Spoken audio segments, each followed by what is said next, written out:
എന്തൊക്കെയാണ് പരാതി അല്ലേ? തടിയില്ല, നിറമില്ല, അല്ലെങ്കിൽ പഠിക്കണില്ല എന്നൊക്കെ പറഞ്ഞിട്ട് ഒരുപാട് പരാതികളുമായിട്ട് ഒരുപാട് പേര് ടെൻഷൻ അടിക്കുന്നില്ലേ? അതുപോലത്തെ ടെൻഷൻ നിങ്ങൾക്കും ഉണ്ടാവും. അപ്പോൾ അതിനുള്ള പരിഹാരമാണ് ഈ ഒരു ലേഹം. ഈ ഒരു ലേഹം നിങ്ങൾ ഉറപ്പായിട്ടും ട്രൈ ചെയ്ത് നോക്കണം. അത്രയ്ക്ക് ടേസ്റ്റും അത്രയ്ക്ക് നിങ്ങൾക്ക് ഉപകാരവുമുള്ള ഒരു ലേഹമാണ്. ഇതിൻ്റെ ഗുണങ്ങൾ പറഞ്ഞറിയിക്കാൻ പറ്റില്ല. നമുക്ക് നിറം വർദ്ധിക്കും, ആരോഗ്യമുള്ള തടി വർദ്ധിക്കും, ബുദ്ധിശക്തി, ഓർമ്മശക്തി എന്നിവയൊക്കെ നമുക്ക് വർദ്ധിക്കും. അതുപോലത്തെ ഒരു ലേഹമാണ്. അതിനാവശ്യമായിട്ടുള്ള സാധനങ്ങളൊക്കെ ഞാനിവിടെ വറുത്ത് വെച്ചിട്ടുണ്ട്. ബദാം, അതുപോലെ എള്ള്, നിലങ്കടല, പീനട്ട് അതൊക്കെ വറുത്ത് വെച്ചിട്ടുണ്ട്. ഈ ഒരു എള്ള് കഴുകി അരിച്ചിട്ട് വറുത്ത് വെച്ചതാണ്. അപ്പോൾ ആവശ്യമുള്ള ഈത്തപ്പഴവും ഞാൻ കുരുപോക്കി കഴുകി എടുക്കുന്നുണ്ട്. നിങ്ങൾക്ക് ഇത് എത്ര വേണമെങ്കിലും ക്വാണ്ടിറ്റി കൂട്ടുകയും കുറയ്ക്കുകയും ചെയ്യാം. ഞാനിവിടെ 3 കിലോന് വാങ്ങിയിട്ട് ഒരു 2.5 കിലോനോളം ഈത്തപ്പഴം എടുത്തിട്ടുണ്ട്. ഇപ്പോൾ പതിവ് പോലെ പറയാണ്, നിങ്ങൾ എൻ്റെ വീഡിയോ ആദ്യമായിട്ട് കാണുന്നവരാണെങ്കിൽ നിങ്ങൾ സബ്സ്ക്രൈബ് ചെയ്തില്ലെങ്കിൽ ഒന്ന് സബ്സ്ക്രൈബ് തരണം. ലൈക്ക് തരുമ്പോൾ ഒരു ഹൈപ്പ് എന്നുള്ള ബട്ടൺ വരും, ഹൈപ്പും കൂടി തരണം. നിങ്ങളുടെ അഭിപ്രായം കമൻറ്റിലും അറിയിക്കണം. ഓരോരുത്തർക്കും ഓരോരോ രീതിയാണല്ലോ, നിങ്ങൾ ഇതുപോലെയാണ് ഉണ്ടാക്കാറ് എന്ന് കമൻറ്റിൽ അറിയിക്കണം. അപ്പോൾ ഞാൻ അതിനാവശ്യമുള്ള തേങ്ങ എടുക്കുന്നുണ്ട്. തേങ്ങാപ്പാലിലാണ് എടുക്കുന്നത്. ഇതുപോലെ തന്നെ ഉണ്ടാക്കിയാൽ ഞങ്ങൾക്ക് കിട്ടിയതുപോലെ തന്നെ ഉള്ള ലേഹം കിട്ടും. ഞാനിവിടെ 3 തേങ്ങയുടെ പാലാണ് എടുത്തത്. 3 തേങ്ങേൻ്റെ 1-ാം പാലും എടുത്തേക്ക്, 2-ാം പാലും എടുത്തേക്ക്. 1-ാം പാൽ അവിടെ മാറ്റി വെച്ച് അതുപോലെ 2-ാം പാലും വേറെ വേറെ ആക്കിയിട്ടാണ് എടുക്കുന്നത്. അപ്പോൾ ഞാൻ മിക്സിയിലിട്ട് അടിച്ചിട്ട് അത് നല്ല രീതിയിൽ പിഴിഞ്ഞെടുക്കുന്നുണ്ട്. ഈ ഒരു ലേഹമൊക്കെ നമ്മൾ ഈ ഒരു മഴക്കാലമൊക്കെ വരുമ്പോൾ വീട്ടിലുണ്ടാക്കുക, മക്കൾക്കൊക്കെ കൊടുക്കുക. സുന്നത്ത് കല്യാണം കഴിഞ്ഞ ചെറിയ മക്കൾക്ക് ഏറ്റവും കൂടുതൽ യൂസ്ഫുൾ ആയിട്ടുള്ള ഒരു ലേഹമാണ്. അവർക്ക് ഇത് തടി വെക്കാനും നിറം വർദ്ധിക്കാനും ഓർമ്മശക്തിയും ബുദ്ധിയൊക്കെ വരാനുള്ള ഒരുപാട് യൂസ്ഫുൾ ആയിട്ടുള്ള ഒരു ലേഹമാണ്. അതുപോലെ പ്രസവിച്ച് കിടക്കുന്ന സ്ത്രീകൾക്കും ഇത് യൂസ്ഫുള്ളാണ്. ഇതൊന്നും കഴിയാത്ത സാധാരണ നമ്മൾ തടി നോക്കാൻ വേണ്ടിയിട്ട് തിന്നുന്നവരുണ്ടാവുമല്ലോ, അങ്ങനെയും നമുക്കിത് ഉണ്ടാക്കി കഴിക്കാം. മക്കൾക്കൊക്കെ കൊടുക്കാൻ പറ്റുന്ന അടിപൊളി ലേഹമാണ്. അത് കുറച്ച് കറുത്ത മുന്തിരിയും പൊതിർത്തി വെച്ചിട്ടുണ്ട്, കഴുകി വെച്ചിട്ടുണ്ട്. പിന്നെ ഞാൻ നേരത്തെ വറുത്ത് വെച്ചിട്ടുള്ള ആ ഒരു എള്ളൊക്കെ പൊടിച്ചെടുക്കുന്നുണ്ട്. ഒന്ന് ക്രഷ് ചെയ്ത് എടുത്താൽ മതി, നല്ലോണം അങ്ങ് പൊടിയണ്ട, എന്നാലും കുറച്ച് പൊടിയണം. ആ ഒരു രീതിയിലാണ് ഞാൻ എടുക്കുന്നത്. അങ്ങനെ ആവശ്യമുള്ള സാധനങ്ങളൊക്കെ, പൊടിക്കേണ്ട സാധനങ്ങളൊക്കെ പൊടിച്ചെടുക്കുന്നുണ്ട്. ഈ ലേഹം നിങ്ങൾ ചിലപ്പോൾ ഉണ്ടാക്കിയിട്ടുണ്ടാവും. ഓരോരുത്തർക്കും ഓരോരോ രീതിയാണ്. ഞാൻ ഈ ഒരു മോഡലിലാണ് ഉണ്ടാക്കാറ്. എനിക്കൊരുപാട് യൂസ്ഫുള്ളായിട്ടുമുണ്ട്.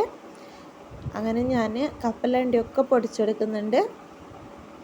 അപ്പോൾ ഞാൻ ഈ പ്രാവശ്യം ഉണ്ടാക്കിയപ്പോൾ എനിക്ക് 6 കിലോനോളം കിട്ടിയിട്ടുണ്ട്. 2.5 കിലോന് ഡേറ്റ്സ് വെച്ചിട്ട് ഞാൻ എടുത്തപ്പോൾ എനിക്ക് 6 കിലോനോളം ഇത് ലേഹമായി മാറിയപ്പോൾ 6 കിലോനോളം കിട്ടിയിട്ടുണ്ട്. അതിൽ 2 ബോട്ടിൽ 1 കിലോനോളം ഞാൻ സെയിലാക്കിയിട്ടുണ്ട്. ബാക്കി ഞങ്ങളുടെ വീട്ടിലെ ആവശ്യത്തിന് വേണ്ടിയിട്ടാണ് എടുത്തത്. ഉണ്ടാക്കിയത് തന്നെ മോൻക്ക് വേണ്ടിയിട്ടാണ്, സുന്നത്ത് കല്യാണം കഴിഞ്ഞ വകയിൽ ഉണ്ടാക്കിയതാണ്. അപ്പോൾ ഞാനങ്ങനെ ആ ഒരു നട്ട്സൊക്കെ ചെറുതായിട്ട് ക്രഷ് ചെയ്തെടുക്കുന്നുണ്ട്. നമ്മൾ കപ്പലണ്ടിയൊക്കെ ക്രഷ് ചെയ്തെടുക്കുമ്പോൾ ഇതുപോലെ ജസ്റ്റ് ഒന്ന് ക്രഷ് ചെയ്യാവൂ, ഒരുപാടങ്ങ് അടിച്ചെടുക്കരുത്. അതിൽ കുറച്ച് ഈ ലേഹത്തിൻ്റെ നടുവിൽ നിന്നൊക്കെ കടിക്കാനുള്ള പീസ് വേണം. നമ്മുടെ പേറ്റ് മരുന്നില്ലേ, ആ ഒരു പേറ്റ് മരുന്ന് പോലെ തന്നെയാണ്. പേറ്റ് കാണാനും അതുപോലെയാണ്, തിന്നാനും ഇത് ഏകദേശം അതുപോലെ തന്നെ ഇരിക്കും. ചെറിയൊരു വ്യത്യാസമാണ് ഉണ്ടാവുകയുള്ളൂ. പിന്നെ റോസ്റ്റഡ് ആയിട്ടുള്ള അണ്ടിപ്പരിപ്പ് ചെറുതായിട്ട് ക്രഷ് ചെയ്തെടുക്കുന്നുണ്ട്. അപ്പം ഇത് നമ്മൾ ചെറുത് ആയിട്ടാണ് ക്രഷ് ചെയ്യാവും. ഇതൊക്കെ നമുക്കതിൽ നിന്ന് കടിക്കണം, എന്നാലും കുറച്ച് ഭാഗം നല്ല രീതിയിൽ പൊടിയുകയും ചെയ്യണം. ആ ഒരു രീതിയിലാണ് നമ്മൾ അടിച്ചെടുക്കേണ്ടത്. പിന്നെ ഞാൻ ബദാം ഇട്ട് കൊടുക്കുന്നുണ്ട്. നമുക്ക് നമ്മുടെ കയ്യിൽ ആവശ്യമുള്ള നട്ട്സൊക്കെ നമുക്ക് ഉപയോഗിക്കാം. നിങ്ങളുടെ കയ്യിൽ എന്തൊക്കെ ഉണ്ട് അതൊക്കെ നിങ്ങൾക്ക് ഇട്ട് കൊടുക്കാം. നല്ലതെന്ന് തോന്നുന്നതൊക്കെ ഇട്ട് കൊടുക്കാം. ഞാൻ ബദാമും അതുപോലെ ക്രഷ് ചെയ്തെടുക്കുന്നുണ്ട്. പിന്നെ ഞാൻ എടുക്കുന്നത് പിസ്തയാണ്. പിസ്ത കുറച്ചേനും കയ്യിലുള്ളൂ, അപ്പോൾ അത് മാത്രം ഇട്ട് ഒന്ന് ക്രഷ് ചെയ്തെടുക്കുന്നുണ്ട്. ഇതൊക്കെ ഇട്ടിട്ട് നമ്മൾ ഉണ്ടാക്കിയാൽ ഒരുപാട് ഹെൽത്തിയാണ്. നമുക്ക് ഇതിൻ്റെയൊക്കെ ഗുണങ്ങൾ നമുക്ക് പേഴ്സണലി അറിയാവുന്നതാണല്ലോ. അപ്പോൾ നമ്മൾ ഇതൊക്കെ ഉണ്ടാക്കിയാൽ നമുക്ക് ഒരുപാട് യൂസ്ഫുൾ ആവും. ബദാം നമ്മുടെ നിറത്തെ വർദ്ധിക്കാനായിട്ട് ഒരുപാട് യൂസ്ഫുള്ളാണ്. അതുപോലെ തന്നെ നമ്മുടെ രക്തത്തിൻ്റെ അളവ് ഈ ഒരു ലേഹം തിന്നുമ്പോൾ എള്ള് ഈത്തപ്പഴമൊക്കെ ഇതിലടങ്ങിയതുകൊണ്ട് റീഫ്രഷ് ചെയ്യാനായിട്ട് സഹായിക്കും. നമുക്കൊരു കൂടുതലായിട്ടൊരു ഹെൽത്തി ആയിട്ടും ഒരു നല്ലൊരു മൈൻഡും നമുക്കൊരു എനർജി കിട്ടിയതുപോലെ തോന്നും. ഈ ഒരു ഈത്തപ്പഴ ലേഹം നിങ്ങൾ ഉറപ്പായിട്ടും ട്രൈ ചെയ്ത് നോക്കണം.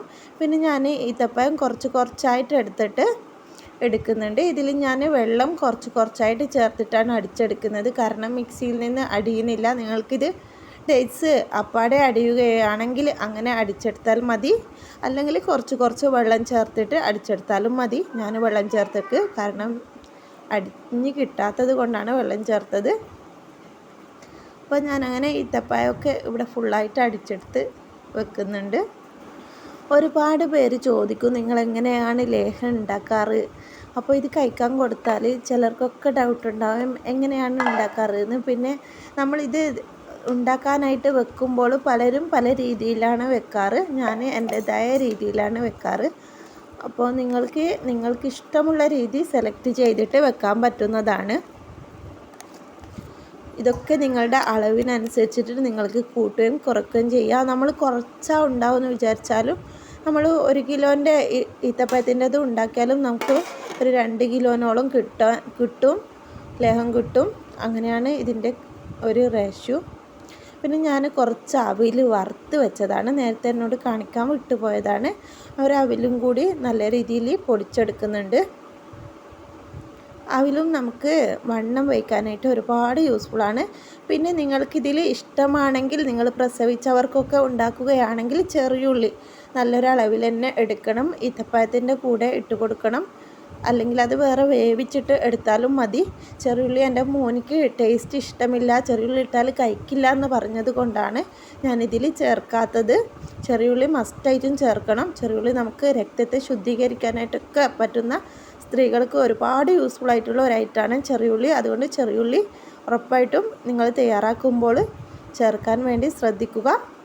ഞാനിവിടെ അത് തയ്യാറാക്കാനായിട്ട് ഒരു വട്ട വെച്ചിട്ടുണ്ട്. നിങ്ങളുടെ നാട്ടിൽ എന്താ പറയുകയെന്നറിയില്ല, ചെമ്പ്, വട്ട അങ്ങനെയൊക്കെ പറയും. അപ്പോൾ ഞാൻ നമ്മുടെ നാട്ടിലുള്ള ഭാഷയിൽ വട്ട വെച്ച് അതിലോട്ടേക്ക് തേങ്ങാപ്പാൽ 2ാം പാലാണ് ഒഴിച്ച് കൊടുത്തത്. ഇതൊന്ന് തിളച്ചെന്ന് പറയുമ്പോൾ ഒന്ന് ചൂടായി എന്ന് പറയുമ്പോൾ ഞാൻ എടുത്ത് വെച്ച ആ ഒരു ഈത്തപ്പഴം, പിന്നെ കറുത്ത മുന്തിരി, ചിലർ ആദ്യം ഈത്തപ്പഴം ഇടും എന്നിട്ടൊന്ന് കുറുകി വന്ന് ലാസ്റ്റാണ് ഈ ഒരു കറുത്ത മുന്തിരി, അണ്ടിപ്പരിപ്പ്, ബദാം അതൊക്കെ ഇട്ട് കൊടുക്കുക. ഞാൻ ഇതെല്ലാം കൂടി ഒരുമിച്ചാണ് ഇടുന്നത്. എന്നിട്ട് അത് നല്ല രീതിയിൽ മിക്സാക്കി എടുക്കുകയാണ് ചെയ്യുന്നത്. ഇത് ഇടുന്ന രീതി നിങ്ങൾക്ക് ഇഷ്ടമുള്ള രീതിയിൽ ഇട്ട് കൊടുക്കാം. നമുക്ക് ഈ ഒരു ലേഹം ഉണ്ടാക്കുമ്പോൾ ആദ്യം നമ്മുടെ മടിയൊന്ന് മാറ്റി വെക്കണം. മടി ഉണ്ടെങ്കിൽ നമുക്ക് തിന്നാനും കഴിയില്ല കേട്ടോ. കാരണം ഒരുപാട് റിസ്ക് ഉണ്ട്. നമുക്കിത് കുറച്ച് അധികം കിട്ടണമെങ്കിൽ നമ്മൾ ഒരു 2-3 മണിക്കൂർ തന്നെ നമ്മൾ നിൽക്കാതെ നമ്മൾ മെനക്കെട്ട് ഒയലണം എന്ന് വെച്ചാൽ നമ്മൾ പണിയെടുക്കണം. കൈവെക്കാതെ ഇത് ഇളക്കി എടുത്തിട്ട് കുറുക്കി എടുക്കണം. ഞാനിത് ഒരു 2-3 മണിക്കൂറോളം കുറുക്കി എടുത്തിട്ടുണ്ട്. പിന്നെ ഒരുപാടുള്ളത് കൊണ്ട് തന്നെ ചെമ്പിലായത് കൊണ്ട് കുറച്ച് റിസ്ക് ആയിരുന്നു വറ്റിച്ചെടുക്കാനായിട്ട്. പിന്നെ ചിലർ ഉരുളിയിലൊക്കെ വെക്കുന്നവരുണ്ടാവും. പിന്നെ ഞാൻ അതിലോട്ടേക്ക് നമ്മൾ പൊടിച്ച് വെച്ച ആ ഒരു നട്ട്സിൻ്റെ പൗഡറും ഒക്കെ ചേർത്ത് കൊടുക്കുന്നുണ്ട്. എല്ലാം കൂടി ഒരുമിച്ചിട്ട് കൊടുത്തിട്ടാണ് ഞാൻ തയ്യാറാക്കി എടുക്കുന്നത്. പിന്നെ തേങ്ങാപ്പാൽ ടൈറ്റ് ആവും തോറും പിന്നെയും ചേർത്ത് കൊടുക്കുന്നുമുണ്ട്. അങ്ങനെ ടോട്ടലി 3 തേങ്ങയുടെ പാലാണ് എടുത്തത്. അപ്പോൾ നിങ്ങളെങ്ങനെയാണ് നിങ്ങളുടെ വീട്ടിൽ ഇതുപോലത്തെ ലേഹങ്ങളൊക്കെ ഉണ്ടാക്കാറ് എന്ന് കമൻറ്റിൽ അറിയിക്കുക. നിങ്ങൾ ഇതുപോലെ തയ്യാറാക്കുമ്പോൾ ആദ്യം തീ ഹൈ ഫ്ലെയിമിലിട്ട് കൊടുക്കുക. സ്റ്റൗമല ഉണ്ടാക്കുന്നതെങ്കിൽ ഹൈ ഫ്ലെയിമിലിട്ട് കൊടുക്കുക. ഇത് അധിക പേരും നമ്മുടെ സാധാ അടുപ്പിൽ വെച്ചിട്ടാണ് ഉണ്ടാക്കുക. ഞാനിത് രാത്രിയിലാണ് ഉണ്ടാക്കാൻ ഇറങ്ങിയത്. അതുകൊണ്ട് അടുപ്പിൽ തീ ഇടാനുള്ള ഒരു മടി കൊണ്ട് ഞാൻ ഗ്യാസിലാണ് ഉണ്ടാക്കിയത്. പിന്നെ അടുപ്പിലുണ്ടാക്കുന്നതാണ് നല്ലത്, ശ്രദ്ധിച്ചിട്ട്. ഞാൻ അങ്ങനെ തേങ്ങാപ്പാൽ ഘട്ടമായിട്ട് കുറേശ്ശെ ആയിട്ട് ഒഴിച്ച് കൊടുക്കുന്നുണ്ട്. എന്നിട്ട് അതിലേക്ക് ഇളക്കി യോജിപ്പിച്ച് മിക്സാക്കി എടുക്കുന്നുണ്ട്. ഈ തേങ്ങാപ്പാൽ നമുക്ക് അളവ് കൂട്ടിയോ എടുക്കാം. അതിലോട്ടേക്ക് വറ്റി തേങ്ങയുടെ ആ ഒരു നെയ്യൊക്കെ വരുമ്പോൾ നമ്മുടെ ലേഹത്തിന് ടേസ്റ്റ് കൂടുകയാണ് ചെയ്യുക. അപ്പോൾ നിങ്ങൾക്ക് തേങ്ങാപ്പാൽ ഒരു തേങ്ങേൻ്റെ അളവൊക്കെ കൂട്ടിയെടുക്കാം. ഹൈ ഫ്ലെയിമിൽ നിന്ന് നമ്മൾ ലോ ഫ്ലെയിമിലോ അല്ലെങ്കിൽ മീഡിയം ഫ്ലെയിമിലോ മാറ്റി വെക്കണം. എന്നിട്ട് നമ്മൾ പതിയെ ഇളക്കി മിക്സാക്കി കൈ വെക്കാതെ ഇളക്കി കൊടുക്കണം. അടിയിൽ പിടിക്കാതെ ശ്രദ്ധിക്കണം. അടിയിൽ പിടിച്ചു കഴിഞ്ഞാൽ അങ്ങനെ പിടിച്ചു പോകാൻ ചാൻസ് ഉണ്ട്. അതുകൊണ്ട് ഇളക്കി യോജിപ്പിച്ചെടുക്കുക. ഈ ഒരു ലേഹം ആദ്യം ഇത് ഞാൻ വെച്ച പാടൊന്ന് പതറിയിട്ടുണ്ടായിരുന്നു. ഇത് ഞാൻ വിചാരിച്ച പോലെ ആയി കിട്ടുകയില്ലോളി എന്ന് വിചാരിച്ചിട്ട്, എങ്കിലും എനിക്ക് അതുപോലെ കിട്ടിയിട്ടുണ്ട്. പിന്നെ മധുരത്തിന് നിങ്ങൾക്ക് ആവശ്യമുള്ള ശർക്കരയുടെ പാനി ചേർത്ത് കൊടുക്കാം. അല്ലെങ്കിൽ ശർക്കരയുടെ പൗഡർ ഉണ്ടെങ്കിൽ അങ്ങനെയും ചേർത്ത് കൊടുക്കാം. പിന്നെ ഞാനിതിൽ വീഡിയോയിൽ കാണിക്കാൻ വിട്ടുപോയതാണ്, ചെറിയ ജീരകത്തിൻ്റെ പൗഡർ, ചെറിയ ജീരകം വറുത്ത് പൊടിച്ച പൗഡർ ഉണ്ടായിരുന്നു, അത് ഇട്ട് കൊടുത്തിട്ടുണ്ട്. പിന്നെ ഓരോ തവണ ഇങ്ങനെ ഇളക്കും തോറും ഞാൻ കുറച്ചായിട്ട് നെയ്യ് ചേർത്ത് കൊടുക്കുന്നുണ്ട്. നെയ്യ് നിങ്ങൾക്ക് ആവശ്യത്തിനനുസരിച്ചിട്ട് നല്ല രീതിയിൽ ചേർക്കണം. നെയ്യ് എത്രയും നല്ലോണം ഉണ്ടോ അത്രയും ടേസ്റ്റ് കൂടും. പിന്നെ നമ്മുടെ നാച്ചുറലായിട്ടുള്ള വീട്ടിൽ നിന്നുണ്ടാക്കുന്ന പശുവിൻ നെയ്യ് ചേർത്ത് കഴിഞ്ഞാൽ പ്രത്യേക ഒരു ടേസ്റ്റും ആയിരിക്കും. പിന്നെ ഇതിൽ ചെറിയുള്ളിയൊക്കെ ചേർത്ത് കഴിഞ്ഞാൽ പ്രത്യേക നല്ലൊരു ടേസ്റ്റ് ആയിരിക്കും. ചെറിയുള്ളിയുടെ ഒരു കുറവ് മാത്രമാണ് എൻ്റെ ലേഹത്തിന് ഞാൻ കണ്ടിട്ടുള്ളൂ. പിന്നെ നമ്മുടെ വീട്ടാവശ്യത്തിന് ഉണ്ടാക്കിയത് കൊണ്ട് തന്നെ ഞാൻ ചെറിയുള്ളി ചേർക്കാതിരുന്നത്. പിന്നെ ഇതുപോലെ ആയി വറ്റി വന്നിട്ടുണ്ട്. പിന്നെ എല്ലാം കൂടി ഒരുമിച്ച് ഈ ഒരു ചെമ്പിന്ന് വറ്റിച്ചെടുക്കാനുള്ള ബുദ്ധിമുട്ട് ഉള്ളത് കൊണ്ട് ഞാനത് കുറേശ്ശെ ആയിട്ട് വറ്റിച്ചെടുക്കുകയാണ് ചെയ്തത്. ഇതുപോലെ വറ്റി കിട്ടിയതിന് ശേഷം ഞാൻ അത് കുറേശ്ശെ ആയിട്ട് ഒരു ഫ്രൈ പാനിലിട്ട് വറ്റിച്ചെടുക്കുകയാണ് ചെയ്തത്, നെയ്യും ചേർത്തിട്ട്. ഇത് നല്ല രീതിയിൽ മൂത്ത് വരണം, എന്നാലാണ് നമ്മുടെ ലേഹത്തിന് അതിൻ്റേതായ ടേസ്റ്റ് ഉണ്ടാവുകയുള്ളൂ. മൂപ്പ് കുറഞ്ഞിട്ടെടുത്താൽ ടേസ്റ്റ് കുറയുകയും ചെയ്യും. അതുപോലെ നമ്മൾ സൂക്ഷിച്ച് വെക്കുമ്പോൾ പെട്ടെന്ന് കേടായി പോവും, പൂത്ത് പോവാനും ചാൻസ് ഉണ്ട്. ഞാൻ ഇതുപോലെ എടുത്തിട്ട് കുറേശ്ശെ ആയിട്ട് നെയ്യും ചേർത്ത് മൂപ്പിച്ചെടുത്തതാണ്. അല്ലാണ്ട് ഒരുമിച്ചെടുത്താൽ മൂപ്പിച്ചെടുക്കുമ്പോൾ അടിയിൽ പിടിച്ച് പോകുന്നതിന് പേടിച്ചിട്ട് ഇങ്ങനെ ചെയ്തതാണ്. നിങ്ങൾ വലിയ ഉരുളിയിലൊക്കെ ഉണ്ടാക്കുമ്പോൾ ആ ഒരു പ്രശ്നമൊന്നും ഉണ്ടാവില്ല. അല്ലെങ്കിൽ കുറേശ്ശെ ആയിട്ട് ഉണ്ടാക്കിയാലും മതി. ഇങ്ങനെ ഒരുമിച്ച് കുറേ ആയിട്ട് ഉണ്ടാക്കിയിട്ടില്ലെങ്കിലും അങ്ങനെ ഉണ്ടാക്കിയാൽ മതി. അപ്പോൾ ഞാനിവിടെ എല്ലാ ലേഹവും ഒരുമിച്ച് മൂപ്പിച്ചെടുത്തിട്ടുണ്ട്. എൻ്റെ ലേഹം ഇവിടെ റെഡി ആയിട്ടുണ്ട്. ഉറപ്പായിട്ടും നിങ്ങൾ ട്രൈ ചെയ്ത് നോക്കുക. കണ്ടില്ലേ, നമ്മുടെ പ്രസവത്തിൻ്റെ ആ ഒരു മരുന്ന് പോലെ തന്നെ ആയിട്ട് നല്ല രീതിയിൽ കറുത്ത് വന്നിട്ടുണ്ട്.